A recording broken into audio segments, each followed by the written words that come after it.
প্রেগনেন্সির সময় আমার সাথে যোগাযোগ রাখেন অথবা এমনিতেও আমার কাছে নিয়মিত আসেন, সবাইকে আমি বলি যে গর্ভকালীন চেক আপ সত্যি কথা শুরু হয় হচ্ছে গর্ভের আগে থেকে। গর্ভর সময়টা কিন্তু নির্ধারিত হয় গর্ভকালীন সময়ের যে পূর্বাবস্থা, মানে সেই মেয়েটার স্বাস্থ্য কেমন ছিল, তার জীবন প্রণালী কেমন ছিল, তার খাদ্যাভ্যাস কেমন ছিল, সেগুলোর উপর নির্ভর করে।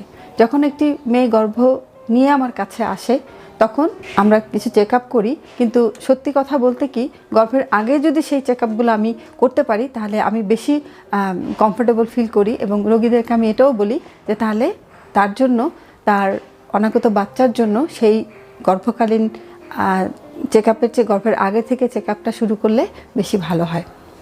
তো গর্ভের আগের যে চেক আপ সেটা নিয়েও আমি অনেকবার কথা বলেছি, আমাদের এই চ্যানেলে কিছু ভিডিও আছে, আপনারা দেখতে পারেন। গর্ভকালীন চেক আপ আপনারা কখন থেকে আসা শুরু করবেন? একটি মেয়ে যখন বুঝতে পারে যে সে গর্ভবতী, আমরা বলে থাকি যে তখন থেকে আপনার গর্ভের চেক আপ শুরু হবে। একটা মেয়ে কখন বুঝবে সে গর্ভবতী? যেই মেয়ের নিয়মিত মাসিক হচ্ছে এবং সেই মাসিক যখন সে মিস করে, 7 দিন অতিবাহিত হয়ে যায়, তখনই আমরা সে গর্ভ ধারণ করেছে সন্দেহ করে থাকি। আজকাল দোকানে অনেক প্রেগনেন্সি কিট পাওয়া যায়, রোগীরা অনেক সময় নিজেরাই গর্ভের যে হয়েছে তার সেটা বুঝেই আমাদের কাছে আসে। তো যখন বুঝবে তখনই আসতে হবে। আসার পরই যে স্ত্রীরোগ বিশেষজ্ঞ থাকে অথবা আমরা সেই রোগীকে আমরা থরো চেক আপ করি, তার ইতিহাস জানতে চাই, তার আগের যদি কোনো অপারেশন থাকে, অন্য কোনো অসুস্থতা থাকে সেটা সম্পর্কে আমরা ডিটেলস জানতে চাই। জানার পরই তার জন্য আমরা একটা রেজিস্ট্রেশন কার্ড করি, একটা সুন্দর কার্ড থাকে এন্টিনাটাল চেক আপের। সেই কার্ডের মধ্যে সমস্ত কিছু আমরা লিখে রাখি, লিপিবদ্ধ করে রাখি, কারণ একটা প্রেসক্রিপশন দিয়ে কিন্তু অনেক সময় রোগীর সব অবস্থা বোঝা সম্ভব হয় না। আমার সামনে যখন রোগীর একটা কার্ড থাকবে, মাসে মাসে সে আসবে, এই মাসে কত ওজন ছিল, পরের মাসে কত ওজন ছিল, একের পর এক লেখা থাকবে, তখন কিন্তু সেই রোগীটাকে অ্যাসেস করতে আমার বেশি সুবিধা হবে। তো আমরা সেই কতদিন পর পর আসবে সেটা যদি আমরা জানতে চাই, আমরা সাধারণভাবে যেটা বলি, একটা গর্ভ চলবে 40 সপ্তাহ জুড়ে। 40 সপ্তাহ মানে হচ্ছে 10 মাস 10 দিন। আমাদের আসলে এই মাসের হিসাবটা হয় চাঁদের মাসের। চাঁদের মাসগুলো যেমন 28 দিনে হয়, আমাদের হিসাবটা কিন্তু 28 দিনে, স্বাভাবিক 30-31 দিনে হয় না। এই জন্য আমরা 10 মাস 10 দিন বলে থাকি। আপনাদের সাথে আমাদের যে গণার যে প্রক্রিয়া সেটা নাও মিলতে পারে। তো আমরা 40 সপ্তাহ ধরে নেই এবং আমরা কিন্তু ওই কার্ডে লিখে দেই যে আপনার যেহেতু শেষ মাসিকের তারিখ এটা, আপনার বাচ্চার জন্মের তারিখ এটা। আমরা এভাবে লিখে তাকে একটা সুন্দরভাবে একটা লিস্ট করে দেই। আপনার এখন চলছে 8 সপ্তাহ, তারপর আপনার ব্লাড প্রেশার এত, আপনার ওজন এত, আপনার হেমোগ্লোবিন এত, আমরা কিন্তু সুন্দর করে লিখে দিই। এবং এটা একটা ছকের মধ্যে থাকে যাতে আমি রোগী আসার সাথে সাথেই একবারে বুঝে ফেলি। আমাকে কিন্তু বুঝতে কয়েক সেকেন্ড লাগে যে তার অবস্থাটা কী। তো আমরা প্রথম বলি যে প্রথম 28 সপ্তাহ পর্যন্ত রোগীকে 1 মাস পর পর অথবা 4 সপ্তাহ পর পর ডাক্তারের কাছে আসতে হবে। শুধু যে আসতে হবে তা না, রোগী আসার পরে আমরা সেই রোগী অথবা গর্ভবতী মা, রোগী বলাটা আমার ঠিক হবে না, কারণ আমি সবসময় বলি যে প্রেগনেন্সি একটা স্বাভাবিক প্রক্রিয়া। সেই প্রেগনেন্ট যে মেয়েটা থাকে তাকে আমরা কখনো রোগী হিসাবে ট্রিট করি না, আমরা তাকে গর্ভবতী অথবা ভবিষ্যৎ মা হিসাবে ট্রিট করি। তো তাকে তার সেই ইতিহাস শুনতে হবে, তার কি সমস্যা হচ্ছে প্রেগনেন্সিটা ক্যারি করতে সেটা শুনতে হবে।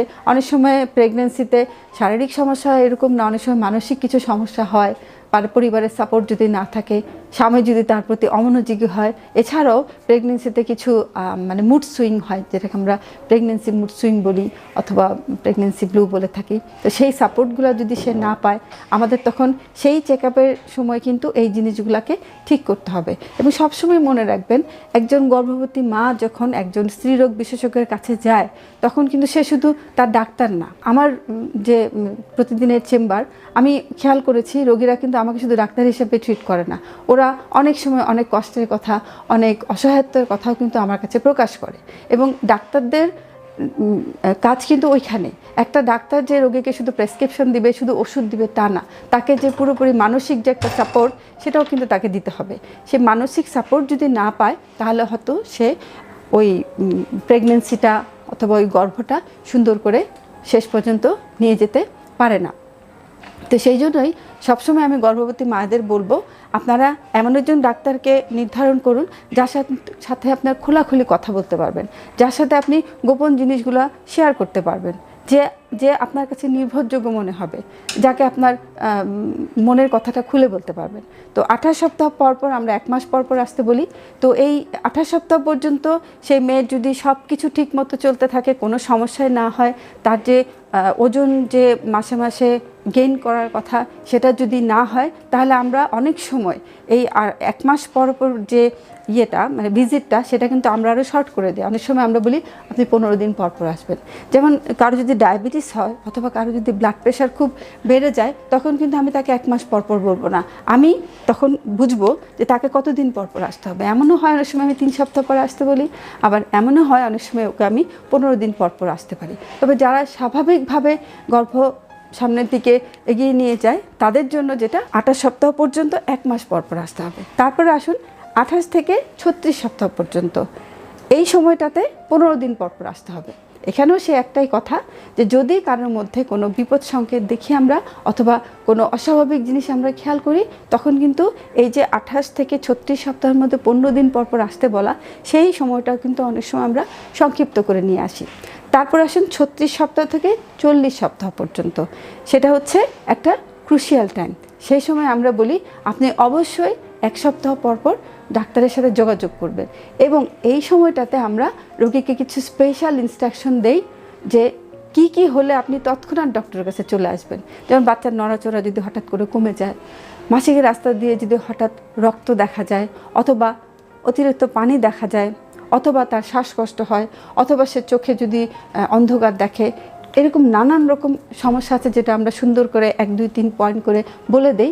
সেই সমস্যাগুলো যদি হয়, অবশ্যই তখন আপনাকে আপনার যে ডাক্তার আছে তার সাথে যোগাযোগ করতে হবে। কারণ সবসময় মনে রাখবেন যে জন্ম প্রক্রিয়া, প্রেগনেন্সি সবই স্বাভাবিক, কিন্তু এর মধ্যেও ছন্দপতন হয়। যেই ছন্দপতন তখন যদি আমরা ধরতে না পারি, আমাদের কিন্তু অনেক সময় মূল্যবান জীবনকে উৎসর্গ করতে হয়, অনেক সময় হারাতে হয় সেই নবাগত মাকে এবং নবজাতককে।